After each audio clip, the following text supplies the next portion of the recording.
Oh là là là là. Ben là, on voit clairement d'où est arrivé le vent, hein. Oui. C'est sud-ouest, hein. Après les vents violents de la semaine dernière, l'heure est à l'inventaire des dégâts dans les bois béarnais. À Morlas, la forêt domaniale a été saccagée par cette succession de tempêtes. 30 hectares qu'il va falloir remettre en état. Il faut sécuriser. Donc ici, il y a de l'accueil du public qui se fait, puisqu'il y a quand même un sentier qui est équipé. Donc c'est vérifier s'il n'y a pas des branches qui sont en suspension dans les arbres.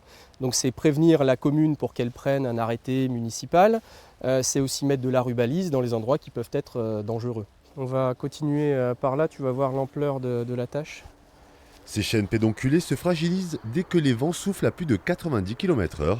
Or, les rafales de la semaine dernière ont atteint près de 130 km/h. Ici, on est face à une trouée où la tempête a rasé quasiment les peuplements sur, on va dire en première approximation, un demi-hectare.